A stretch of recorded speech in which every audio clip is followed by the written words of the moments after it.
Hey everyone, it's Rich here, Dough and Behold Cotswold Flour Ambassador. Today we're going to make a different kind of pizza.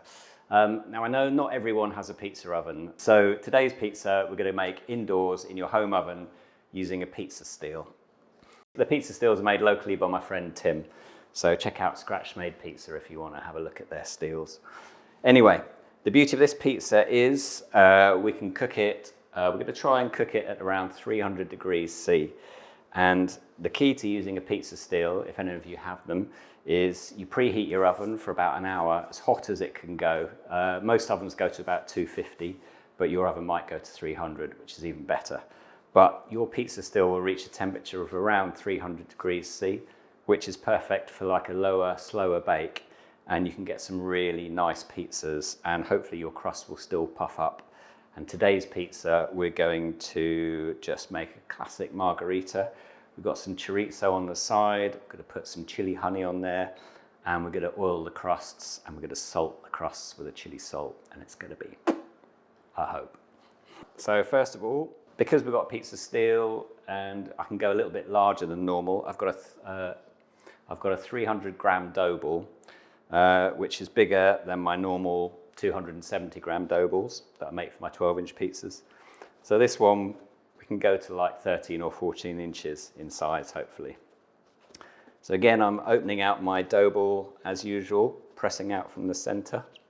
And this is my standard Neapolitan dough recipe too. So have a look on the Cotswold website and you'll find that recipe video. So here we're stretching out, so this is good. This is a lovely dough. 62% hydration, and it's about 20 to 24 hours ferment time. And we're pressing the dough out again. I'm pushing all the air to the edges, so we get a nice puffy crust. There we go, turn it over. And if you look at that, that's growing nicely. So this is a pretty good sized dough ball. We're just going to stretch it. I'm just going to be careful because I don't want to make my dough too thin. You can see how thin it is in some places. Again, I'm just holding my knuckles like that and rotating the dough. We'll put that down there. Let's move that flour out of the way. Okay, so we've just stretched it out to about almost 12 inches. We'll give that a final stretch on the peel. That's looking good. And it's going to top it with my favourite lazy topping of choice, which is a bit of mutti polpa straight from the can. There's no shame in this. Don't feel bad. There we go. Spoon that on. I love this sauce. It's like a real chunky texture. Normally I like to put my tomatoes through a mill. Get any plum tomatoes will do. They make you a really nice fine sauce. But for everyday use, this is perfect. There we go. Pop that on there. So this pizza's got some real classic flavors. Bit of grana padano. There we go, a bit of grana padano. And we're going to get a little ball of mozzarella. Just tear this into little chunks and add at will to the pizza. But then after this, we're going to add some chorizo. I always put a little bit extra around the edges because I know I'm going to give it a final stretch at the end. Here we've got some chorizo here. So a lot of people use pepperoni on pizza, and it is lovely, but have you tried chorizo? It's really good. This is Chorizo di Navarro from, picked this up at my local Waitrose. It's good stuff. Can never have too much chorizo. Put one final one there.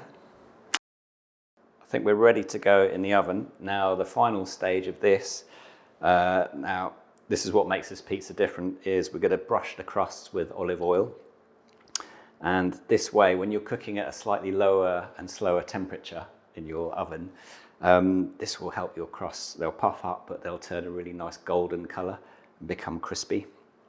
And once you've added the oil, if you sprinkle a bit of sea salt on, or in this case, I'm going to put chili salt, it's just going to make those crusts, you're just going to want to eat them on their own anyway. So they become the star of the show in a way. So I'm just going to apply a gentle layer of oil here. So try to be careful not to get it onto the underside of the pizza. If you do this, it will stick to your peel. There are ways around that. You can always dust a little bit of flour underneath it if it gets stuck. But yeah, try and keep it sort of on the inner edge of your crust. There we go. Brushing that on, nice. Just go around the edges here. Keep going, almost there. There we go. Oh, look at that. This is therapy. It's like painting. Brings out the artist in you. Anyway, there you go. They're perfectly oiled. And now we're going to add some secret weapon here, which is my Maldon chili salt. This is possibly my favorite sprinkle of salt at the moment. We're just gonna go, just gently sprinkle it on the crusts. Can't tell you how much these elevate your crusts. It's so crispy, salty, and you get a tiny little chili kick. If you don't like chili, you can use normal salt. I think Maldon also do like a smoked salt and a herbed salt, which is really nice. So whatever takes your fancy. There we go. That's salted, that's oiled, we're ready to go in the oven. Okay, so our pizza's ready to go in the oven. I've dusted my peel with a little bit of semola. Now with the oven, so I've preheated to about 300 degrees, and then just before you're about to launch, if your oven's got a grill element, turn your top grill element on to its highest setting, because your pizza still's got a great build up of heat, and now we just need to like crisp the top of the pizza. So this should work a treat. Here we go. Let's just lift that up. Ooh.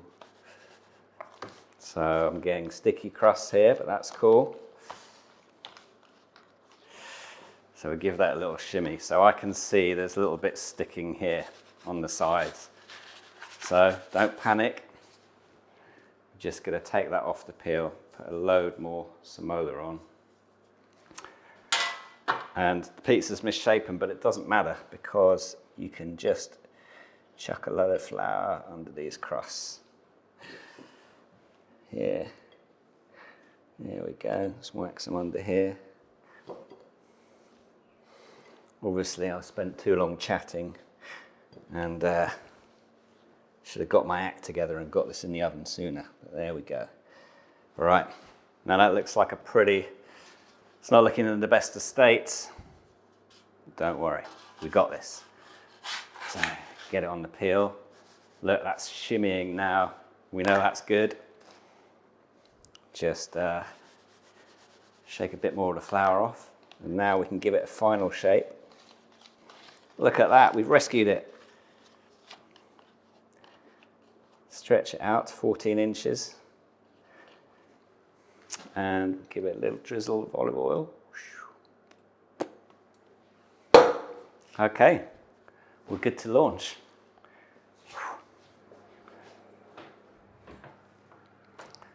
Okay, so here we are. Say goodbye to the uncooked pizza.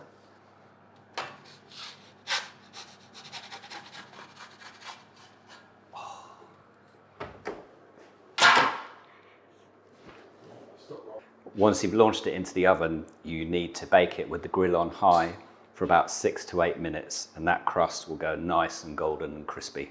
You'll have a lovely pizza. Okay, so the pizza's been in the oven for about 7 to 8 minutes now. I think we're ready. Crusts are looking golden, salty. Whoa. Let's just put that one there. That's so crispy. This is gonna be seriously good. There we go. If we just test that crust. Oh, ow, it's hot. Won't do it just yet. Okay, so the pizza's just come out. It's pretty hot. Just to finish it off, I like to add a few little layer of stracciatella cheese, just to spoon it on. Just do a few little stripes here. Oh. There we go.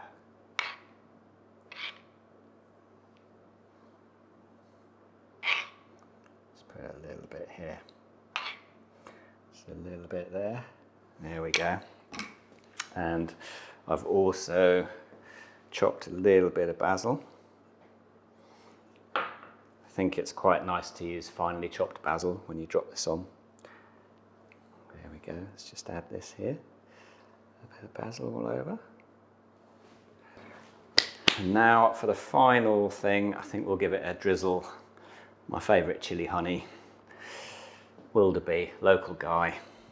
I think he was the first one to start this in the UK, so I always love this honey. Yeah, we'll just have a little drizzle.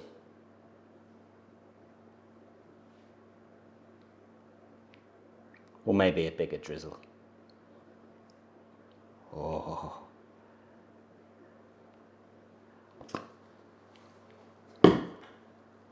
Finish with a tiny sprinkle of salt.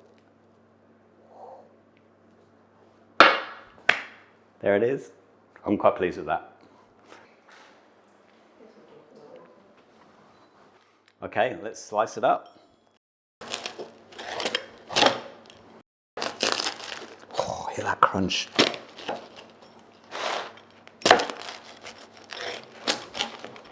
Oh, there we go. Which bit am I going for?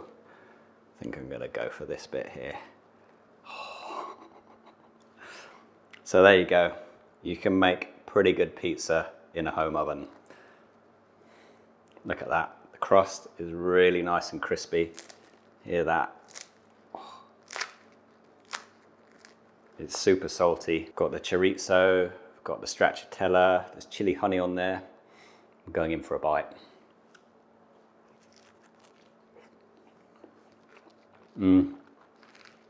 Oh my God.